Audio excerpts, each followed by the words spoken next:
Bobby Mills, the 1,000-yard guy, with Zach Mayhew behind the camera, the videographer, producer, my bodyguard. Today we're on the road again. We made it through the ice jam at Clark's. No, we didn't go to Clark's. Anyway, we're so thrilled to be at High Plains High School with Coach Cameron Hudson. Welcome. Hey, how are you doing? It's good to have you here. Perfect. I'm just absolutely thrilled to be here. You are the high school, you do a lot of things here. High school principal. Are you the 4th grade and 5th grade elementary principal? Yeah, they're across the street, so they fall into my regime Holy here God. too. And head basketball coach. Yeah. Lord forbid, do you coach anything else? I do not. I used to do football. I would say that'd be a pretty heavy And work. then we kind of, when the administrator gig got going, that was the one sport that kind of got, they said you can only do one, so you got to pick. I wouldn't doubt that. Can you tell me about your family life? Did you grow up around here? I did. I grew up about 5 miles right outside of town. Very cool. How many brothers and sisters? I have 2 sisters. And how were your mom and dad good athletes? Yeah, my dad. I remember something. Yeah, I still have his high school football helmet, but he, football, basketball.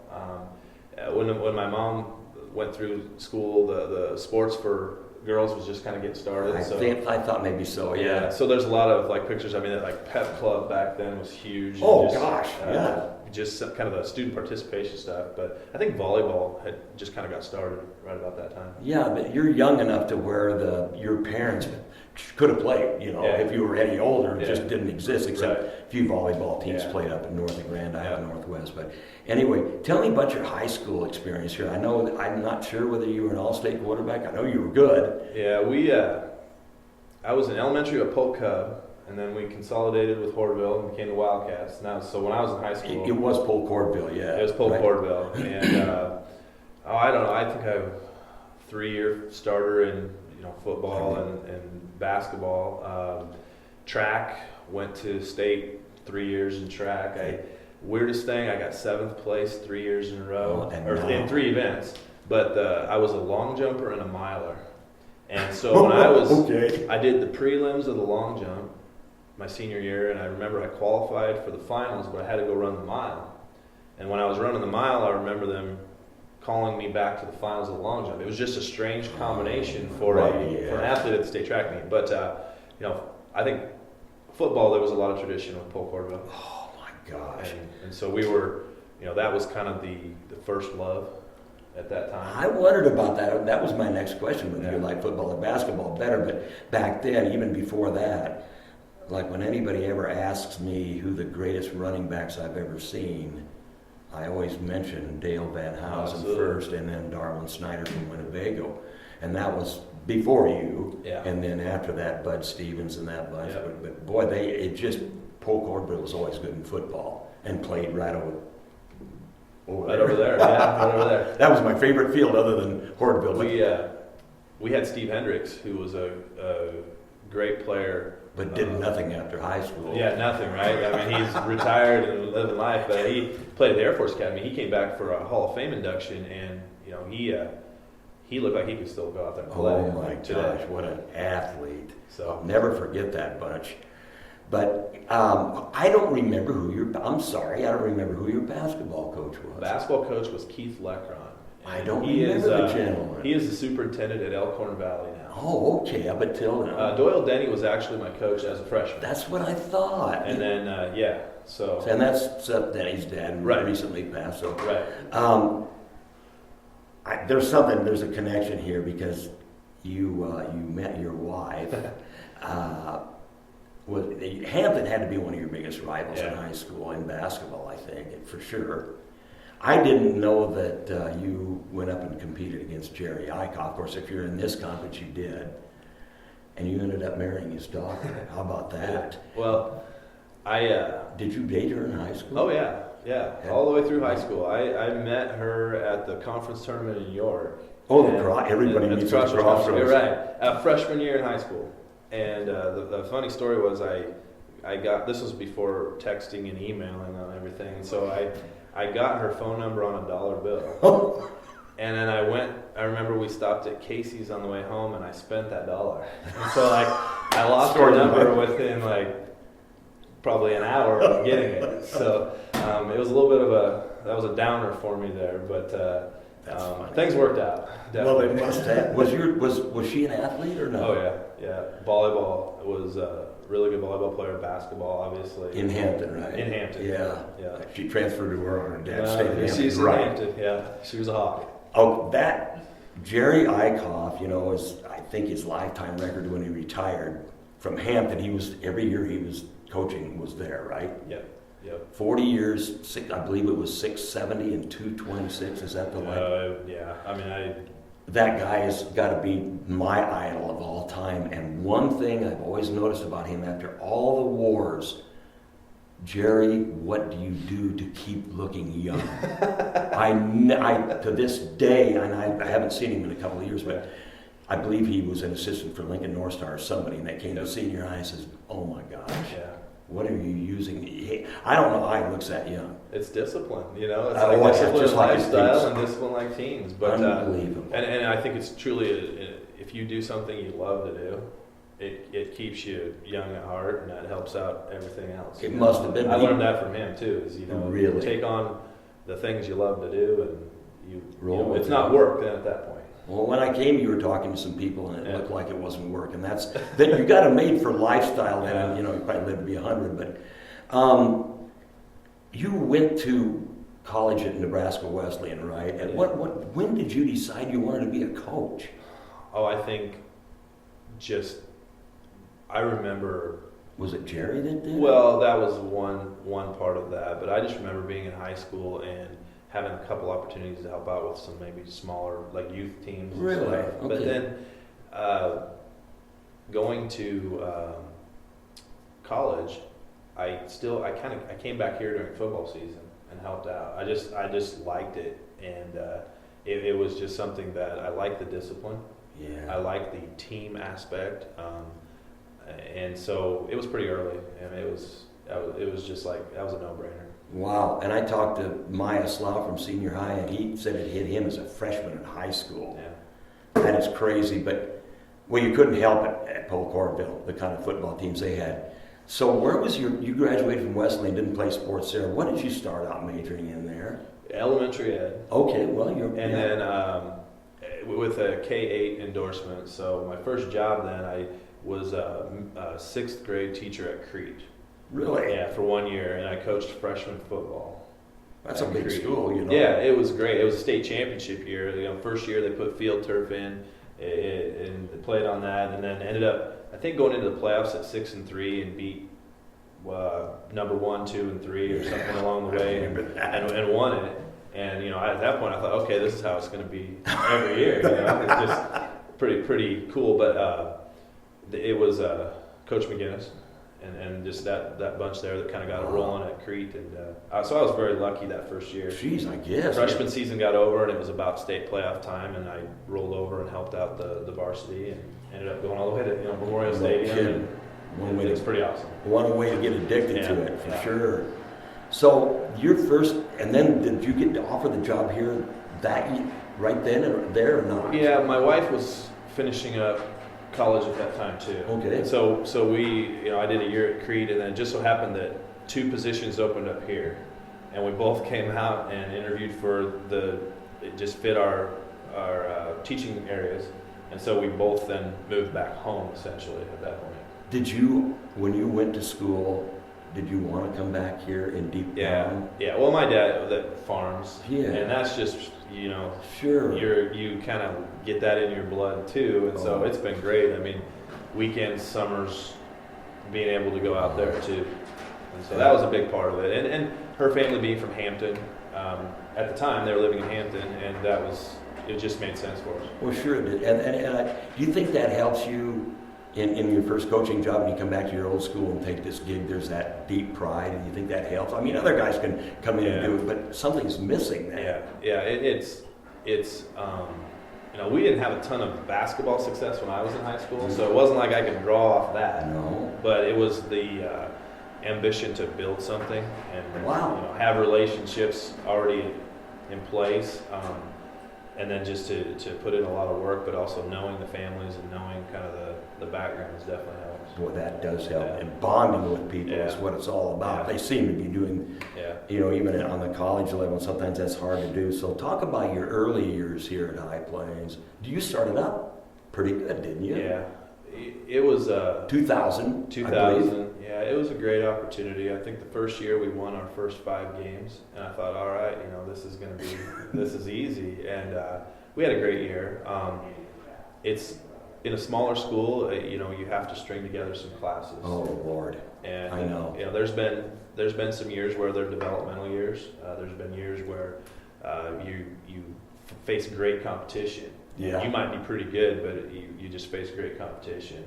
Crossroads is unbelievable. And so just trying to build a program, and I've learned a lot as a coach. I mean, the last 6 or 7 years, I think I'm 10 times the coach I was the first 6 or 7 We years. do too. Yeah.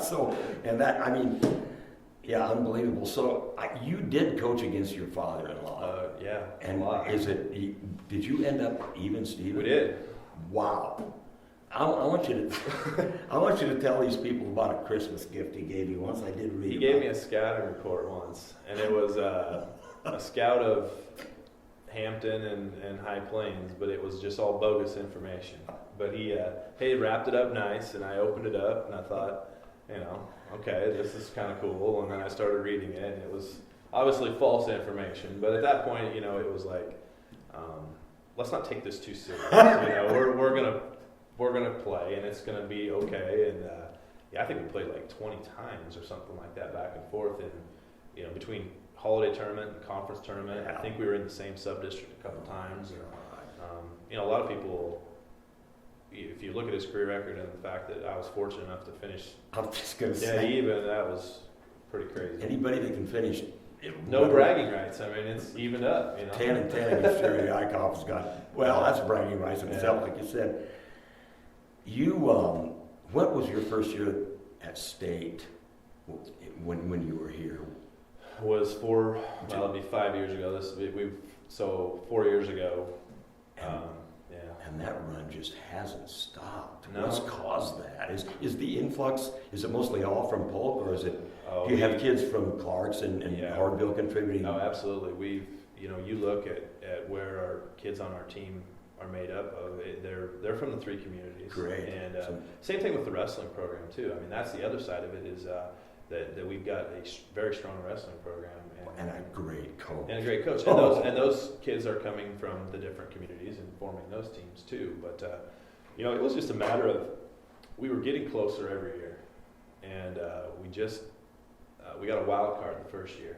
I thought tiebreaker for a wild card spot. Didn't you lose to St. Francis? We lost to St. Yeah. Francis, and then we thought we were maybe done, but we also thought we were tied for the points. We just needed the official word, and then we went home and calculated it one more time and got a call the next morning that we were in, which was like good enough in itself. But then we went down and we beat Paxton in the first round in overtime, and that just kind of I think set the whole thing in motion. I think it must have, because boy, it's been straight ahead ever since then.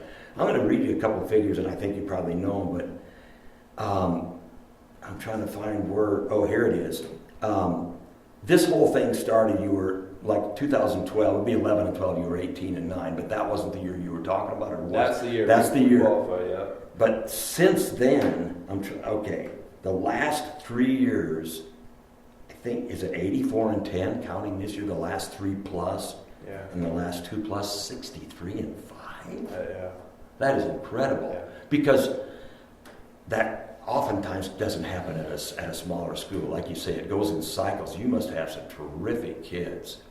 I mean, just brothers and sisters coming up. Are their families still contributing? This isn't a Catholic school. It's usually like St. Francis. You know the names all the time, and sometimes it just doesn't work out too well in towns like this, because the kids aren't coming back to farm. Yeah, it's just been a lot of development early in their careers. Do you have little kids? We have a really strong program now. Good. We've had programs in the past that have put in a lot of time, and it's just we've lumped those classes together. Obviously, is one thing, but then they're also just a group that They are multi-sport participants who Boy. love the weight room. That is key. Who also love, if the lights are on in the gym, There you go. they think that means it's time to play basketball. Uh, And they, sometimes, you kind of wonder how much do you want to do in the summer. But these kids, if you didn't do it, they're the type of kids that feel like they're getting shortchanged. There you go. So they've definitely put in the time to have the success that they've been able to have. You can see it. And I remember when I went to Grand Island Central Catholic, and every time that we'd go down and play kids from Aquinas, we'd get our clocks cleaned. Because they were farm kids, I don't know how many weights they lifted. It was just, throwing hay bales. But now, the weight thing is key, even in basketball. Some people don't realize that. Yeah. We were talking before, and I remember that seeing some Polk high school teams in 61 and 61, I believe. Yeah. And talking about what my good friend Darwin Hahn, who was the athlete of the year, I think, talking about putting a rim on the basket, a reducer. Yeah. And you still have one here today. And tell the people about, unless it's a secret, I don't Well, think. that's not a secret. About going through the drills, because Yeah. people don't use this anymore. We make our kids, we force our kids to miss shots so that we can rebound and play every possession. So we'll play offense, and the team goes on offense both directions in the gym. On one end, they can make a basket and score, and then they take it out again and come the other way. But we block off the rim. We close the rim at that point, and so they have to run their offense and take a shot, but then they're forced to go offensive rebound. And the goal is to get, say, like 4 offensive rebounds in a row before you can go down to the other end and score. Yep. Something like that. I still think that's a great drill. And I don't know how many teams are doing that. I told you before that 1960-61 Coach Jim. Yeah. Well, and that's why I think I found that one, the original, back in the closet one day, and it still worked. It needed some, kind of to be kind of jammed up there, but that was the original. So that's unbelievable, and it worked for them, and it's Yeah. working for you. But how much is basketball? I'm going to tell you a little story, but I want your answer first. And how much has basketball changed since you've been in high school? it's more physical. Even in in that end, and the emphasis of like the 3-point shot and how it can, kids just, the 3-point shot anymore used to be if you could make 30%, you were considered a pretty good shooter. But there are high school players now that, they're at 45, 50%, and it's like, it's a layup to them. And so how you defend and how you build your team, the 3-point shot has to be a major part of it. How about the speed of the game? Kids are better athletes, you see every year the game gets faster and faster. You just hope the skill development follows it. Sometimes you can play really fast, but if you don't have the skills, it's not very pretty. No. Yeah. But I remember one time, and this was back in the horse and buggy days. I played basketball at GICC, and this was in the mid '60s, and we played for Freddie Northup, the Wizard of Ruby Street was our coach, and we never scored over 50. We played very disciplined ball and real slow down. Back in those days, you could scrimmage teams, you could play an entire game in practice, and Henderson decided to come over. And that was when they had Ron Regier and those boys, and they were scoring 100 points. And it was just like we went into the future. They ran, and they beat us 104-31. And everybody's just going, what did we just see? But basketball didn't go that direction until years after that. Yeah. And I'll never forget that. But your teams have hit 100 a couple of times in Europe. Yeah. Do you like the run game? Do you like to get down as quick as you can? I do, but I also like us to play defense. Yeah, that's true. That's true. I'm all for scoring, but I don't like trading baskets. And that's probably what our kids hear the most is we need to stop trading baskets. Yeah. If you have shooters and can play defense, then you got. I know my sons and my son-in-law's team stresses defense. Yeah. If they had shooters, they would really be good, But I don't know. Can you work on all that and just? That's a Bill Gavers thing there, but can you work on that without practicing 4 hours every night? You have to. Like our kids they're busy and they have a lot of things going on. Yeah. And so I have like 15 kids on our team this year, and you have to respect that those 15 kids are doing a lot of other things, whether it's with our school or in the community or at home. And so Can't beat that. we've got to we get our practice schedule, and it is down to, like a lot of coaches, down to the minute, because you want to maximize time. Yeah. And you know I think that also keeps the kids fresh, and that they know if they get in and get to work, they're going to get it done, but they know they've accomplished what you wanted them to that day.